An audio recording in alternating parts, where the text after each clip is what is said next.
गुरुभ्यो नमः परमगुरुभ्यो नमः श्रीमदानंदतीर्थ भगवत्पादाचार्येभ्यो नमः श्री वेदव्यासाय नमः हरि ओम कामधेनुर्यथा पूर्वं सर्वाभीष्टफलप्रदं तथा खलु वादिराज श्रीपादोभीष्टदः सदाम् हरि ओम हरि ओम हरि ओम ಶ್ರೀಮದ್ವಾದಿರಾಜ ಗುರುಸಾರ್ವಭೌಮರ ಮತ್ತು ಶ್ರೀ ಸತ್ಯಬೋಧತೀರ್ಥ ಶ್ರೀಪಾದಂಗಳವರ ಆರಾಧನಾ ಮಹೋತ್ಸವವನ್ನ ಬೋಧರಾಜೋತ್ಸವ ಶ್ರೀ ಬೋಧರಾಜೋತ್ಸವ ಎನ್ನುವ ಹೆಸರಿನಲ್ಲಿ ಅತ್ಯಂತ ವೈಭವದಿಂದ ಯಥೋಚಿತವಾಗಿ ಭಗವಂತ ನಮ್ಮಿಂದ ಮಾಡಿಸಿದ.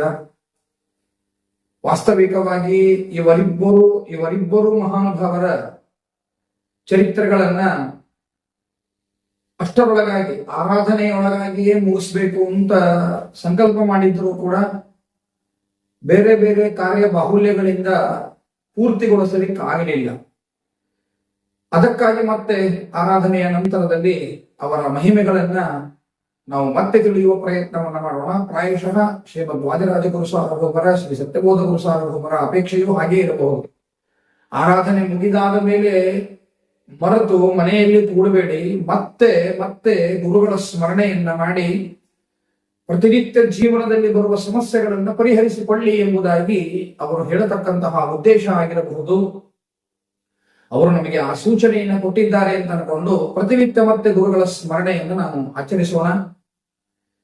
ಈ ಇಬ್ಬರೂ ಮಹಾನುಭಾವರ ಚರಿತ್ರೆಯನ್ನ ನಮಗೆ ತಿಳಿದಷ್ಟು ನಾವು ವಾಚನ ಮಾಡಿದ ಮೇಲೆ ಶ್ರೀ ಬೋಧರಾಜೋತ್ಸವ ಪ್ರಶಸ್ತಿ ಏನಿದೆ ಅದನ್ನ ವಿತರಣೆ ಮಾಡತಕ್ಕಂತಹ ಒಂದು ಕಾರ್ಯಕ್ರಮವನ್ನು ಹಮ್ಮಿಕೊಳ್ಳೋಣ. ಪರೀಕ್ಷೆಯನ್ನ ಮಾಡಲಾಗಿತ್ತು. ಈಗಾಗಲೇ ರಸಪ್ರಶ್ನೆ ಕಾರ್ಯಕ್ರಮ ನಮ್ಮ ಆರಾಧನೆಯ ಸಂದರ್ಭದಲ್ಲಿ ನಡೆಯಿತು. ನಮ್ಮ ಶ್ರೀ ಆಚಾರ್ಯ ಧಾಮದಲ್ಲಿ ಕಾಮಧೇನು ಕ್ಷೇತ್ರದಲ್ಲಿ ಏನು ಆರಾಧನಾ ಮಹೋತ್ಸವ ನಡೀತು ಆ ಸಂದರ್ಭದಲ್ಲಿ ರಸಪ್ರಶ್ನೆ ಕಾರ್ಯಕ್ರಮ ಈಗಾಗಲೇ ಆಯಿತು. ಅದರ ರಿಸಲ್ಟ್ ಬಂದಾಗಿದೆ. ಅವರಿಗೂ ಪ್ರಶಸ್ತಿಯನ್ನ ಕೊಡೋದಾಗ್ಲಿ, ಚರಿತ್ರೆಯ ದೃಷ್ಟಿಯಿಂದ ನಾವೇನು ಒಂದು ಈ ಮಲ್ಟಿಪಲ್ ಚಾಯ್ಸ್ ಕ್ವಶನ್ಸ್ ಅನ್ನ ಕೊಟ್ಟು ಏನು ಪ್ರಶ್ನೋತ್ತರಗಳನ್ನ ಮಾಡ್ತಾ ಇದ್ದೇವೆ, ಇದ್ರದ್ದು ಕೂಡ ಇನ್ನೂ ಚರಿತ್ರೆ ಮುಂದೆ ಬರದಂತೆ ಪ್ರಶ್ನೆ ಪತ್ರಿಕೆಗಳು ಬರ್ತದೆ. ಪ್ರಶ್ನೆಗಳನ್ನ ನೀವು ಬಿಡಿಸಬೇಕು, ಉತ್ತರಗಳನ್ನ ಕಳಿಸಬೇಕು. ತದನಂತರದಲ್ಲಿ ಒಂದು ಫೈನಲ್ ಎಕ್ಸಾಮ್ ಮಾಡಿ, ಇಬ್ಬರು ಚರಿತ್ರೆಗಳನ್ನ ಆಧರಿಸಿ ಒಂದು ಫೈನಲ್ ಎಕ್ಸಾಮ್ ಮಾಡಿ, ಆಗ ಇಬ್ಬರನ್ನೂ ಸೇರಿಸಿ ಶ್ರೀ ಬೋಧರಾಜೋತ್ಸವ ಪ್ರಶಸ್ತಿಯನ್ನ ಕೊಡತಕ್ಕಂತಹ ಕಾರ್ಯಕ್ರಮವನ್ನ ಮುಂದಿನ ದಿನಗಳಲ್ಲಿ ನಾವು ನಿಮಗೆ ಪ್ರಸಾರ ಮಾಡಿ ಹೇಳುತ್ತೇವೆ. ಮತ್ತೆ ನಿಮ್ಮ ಪರೀಕ್ಷಾ ದೃಷ್ಟಿಯಿಂದ ಈ ಕಥೆಗಳು ಪ್ರಾರಂಭವಾಗ್ತವೆ. ಮೊದಲಿಗೆ ಶ್ರೀಮದ್ ವಾದಿರಾಜ ಗುರು ಸಾರ್ವಭೌಮರ ಚರಿತ್ರೆಯನ್ನ ಪ್ರಾರಂಭ ಮಾಡಿದ್ದೇವೆ, ಅದನ್ನ ಮುಂದುವರಿಸೋಣ. ತದನಂತರದಲ್ಲಿ ಸತ್ಯಬೋಧರಾಜರ ಚರಿತ್ರೆಯನ್ನ ಹೇಳಲಿಕ್ಕೆ ಪ್ರಾರಂಭ ಮಾಡುತ್ತೇವೆ. ಎರಡು ಕಥೆಗಳು ಮುಗಿದಾದ ಮೇಲೆ ಪರೀಕ್ಷೆಯನ್ನ ನಾವು ನಡೆಸೋಣ. ಎಲ್ಲರೂ ಕೂಡ ಯಶಸ್ವಿಯಾಗಿ ಈ ಪರೀಕ್ಷೆಯಲ್ಲಿ ಪಾಲ್ಗೊಂಡು ಅವರ ಚರಿತ್ರೆಯನ್ನ ತಿಳಿದು ಪಾವನರಾಗೋಣ ಎಂಬುದಾಗಿ ತಿಳಿಸ್ತಾ ಮತ್ತೆ ಮುಂದಿನ ಭಾಗದ ಚರಿತ್ರೆಗೆ ನಾನು ನನ್ನ ತಲೆಯನ್ನ, ನನ್ನ ಮಸ್ತಿಷ್ಕವನ್ನ ಅರ್ಪಣೆ ಮಾಡುತ್ತೇನೆ. ಮುಂದಿನ ಚರಿತ್ರೆ ಶ್ರೀಮದ್ ವಾದಿರಾಜ ಗುರು ಸಾರ್ವಭೌಮರ ಚರಿತ್ರೆ ಹೀಗಿದೆ. ಒಂದು ಸಂದರ್ಭದಲ್ಲಿ ಶ್ರೀಮದ್ ವಾದಿರಾಜ ಗುರು ಸಾರ್ವಭೌಮರು ಹೀಗೆ ಸಂಚಾರ ಮಾಡ್ತಾ ಮಾಡ್ತಾ ಇಂದ್ರಪ್ರಸ್ಥಕ್ಕೆ ಬರುತ್ತಾರೆ. ಇಂದ್ರಪ್ರಸ್ಥ ಅಂದ್ರೆ ಇವತ್ತಿನ ದಿಲ್ಲಿ ಪ್ರದೇಶ. ಆ ದೆಹಲಿ ಪ್ರದೇಶಕ್ಕೆ ಬಂದಾಗ ರಾಜಧಾನಿಗೆ ಬರುತ್ತಾರೆ.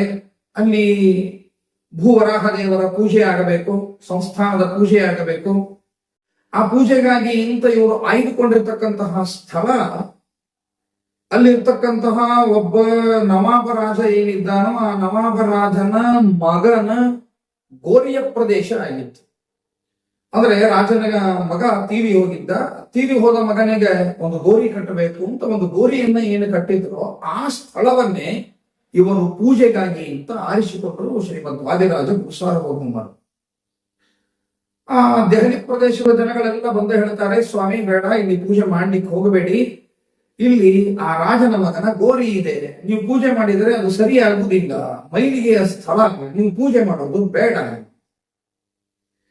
ಆಗ ವಾದಿರಾಜ ಗುರು ಸಾರ್ವಭೌಮರಂತಾರೆ, ಸತ್ತಿದ್ರೆ ತಾನೇ ಅದು ಗೋರಿ ಅಂತ ಆಗ್ತದೆ, ಆಗ ಅಪವಿತ್ರ ಸ್ಥಳ ಅಂತ ಆಗ್ತದೆ. ರಾಜನ ಮಗ ತೀರಿ ಹೋಗೇ ಇಲ್ಲ, ಅವನು ಸತ್ತೇ ಇಲ್ಲ ಅಂತ ಹೇಳಿದ್ರು. ಉಳಿದವರಿಗೆಲ್ಲ ಬಹಳ ಆಶ್ಚರ್ಯ ಆಗೋಕ್ ಶುರುವಾಯಿತು. ಹೇಗಿದು ಅಂತ ಆಶ್ಚರ್ಯ. ಯಾರೂ ಕೂಡ ಸತ್ತ ಮೇಲೇನೆ ಗೋರಿ ಕಟ್ತಾರೋ ಹೊರತು ಸಾಯಲಾರದೆ ಇರುವಾಗ, ಜೀವಂತ ಇರುವಾಗ ಗೋರಿ ಕಟ್ಟಲಿಕ್ಕೆ ಸಾಧ್ಯನೇ ಇಲ್ಲ. ಹೀಗಾಗಿ ಅವನು ಸತ್ತಿದ್ದಾನೆ, ನಮಗೆ ಗೊತ್ತಿದೆ, ಅಲ್ಲಿ ಗೋರಿಯನ್ನ ಕಟ್ಟಿದ್ದಾರೆ. ಆದ್ರೆ ಮಹಾ ತಪಸ್ವಿಗಳಾದ ಶ್ರೀಮದ್ ವಾದಿರಾಜ ಗುರುಸಾರ್ವಭೌಮರು ಹೇಳ್ತಾ ಇದ್ದಾರೆ, ಅಲ್ಲಿ ಸತ್ತಿಲ್ಲ ಅಂತ ಹೇಳ್ತಾ ಇದ್ದಾರೆ. ಇವರ ಮಾತು ಸುಳ್ಳಾಗಲಿಕ್ಕೆ ಸಾಧ್ಯ ಇಲ್ಲ. ನೋಡಿ, ಅವತ್ತು ಸಂತರ ಮೇಲೆ ಎಷ್ಟು ಒಂದು ನಂಬಿಕೆ ಇತ್ತು ಜನರಿಗೆ.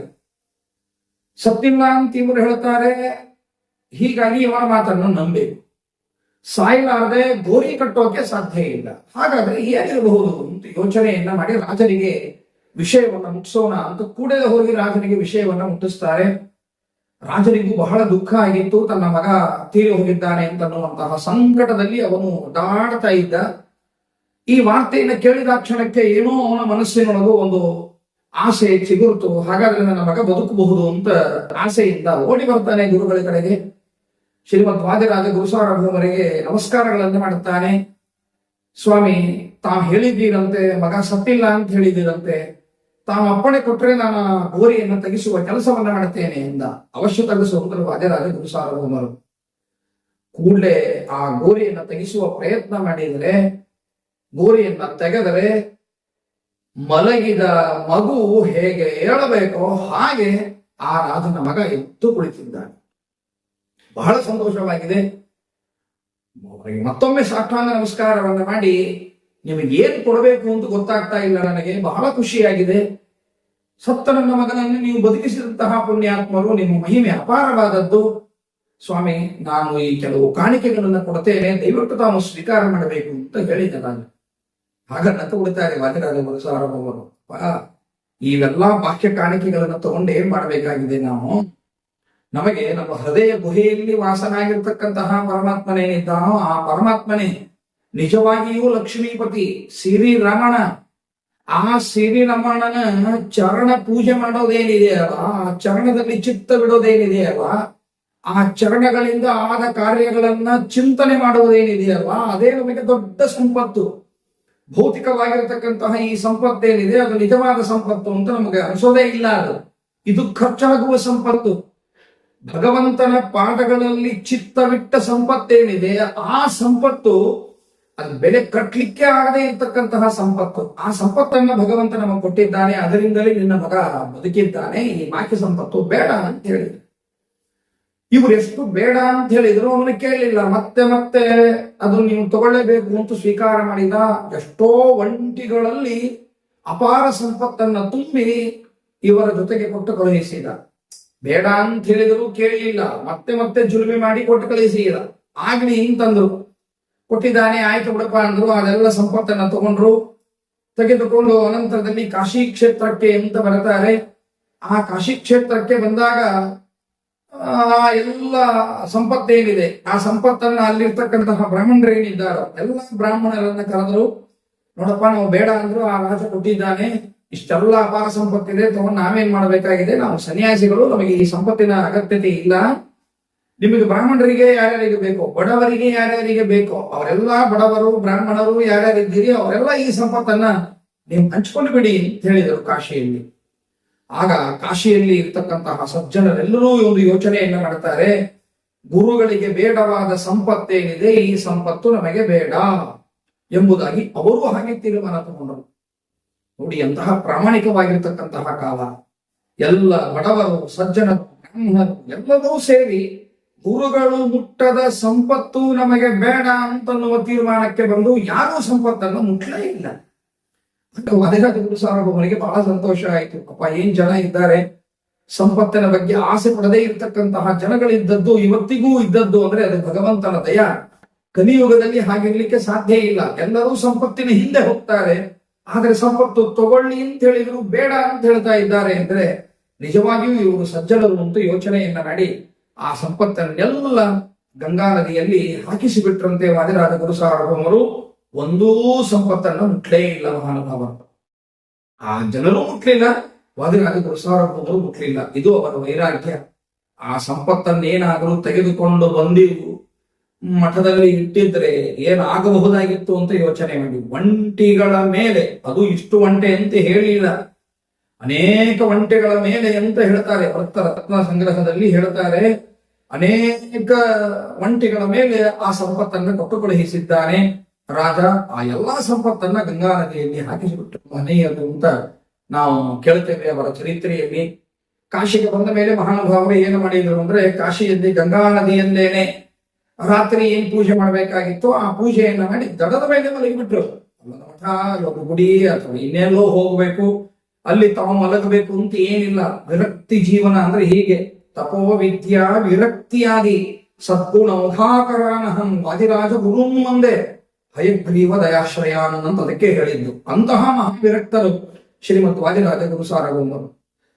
ನೋಡಿ, ರಾಜ ಇಷ್ಟು ಅಪಾರವಾದ ಸಂಪತ್ತನ್ನ ಅನೇಕ ಒಂಟಗಳ ಮೇಲೆ ಕೊಟ್ಟು ಕಳುಹಿಸಿದ ರಾಜನಿಗೆ ಕಾಶಿಗೆ ಹೋಗ್ತೇವಪ್ಪ, ಅಲ್ಲೊಂದು ನಮಗೆ ಛತ್ರದ ನಿರ್ಮಾಣ ಮಾಡು ಅಂತ ಹೇಳಿದ್ರೆ ಮಾಡ್ತಿರ್ಲಿಲ್ಲೇನೋ ರಾಜ? ಅಥವಾ ಕಾಶಿ ಪ್ರಜೆಗಳಿಗೇನೆ ಇವರ ಮಹಿಮೆ ಗೊತ್ತಿದೆ, ಇಲ್ಲೊಂದು ನಮಗೊಂದು ವ್ಯವಸ್ಥೆ ಆಗಬೇಕು ಅಂದ್ರೆ ಆಗ್ತಿರ್ಲಿಲ್ಲೇನೋ? ಅವ್ರು ಯಾರಿಗೂ ಹೇಳೋರು ಅಲ್ಲ, ಯಾರಿಗೂ ಕೇಳೋರು ಅಲ್ಲ. ಭಗವಂತನಿಗೆ ಹೇಳೋದು, ಭಗವಂತ ಹೇಳಿದಂತೆ ಕೇಳೋದು, ಇಷ್ಟೇ ಸಂಕಲ್ಪ ಅವರ ಸಂಕಲ್ಪವಾಗಿತ್ತು. ಹೀಗಾಗಿ ಮಹಾನುಭಾವರು ಕಾಶಿಯಲ್ಲಿ ಅಲ್ಲೇ ಪೂಜೆ ಮಾಡಿ, ದಡದ ಮೇಲೆ ಪೂಜೆ ಮಾಡಿ ಅಲ್ಲೇ ಮನೆಗೆ ಬಿಡುತ್ತಾರೆ.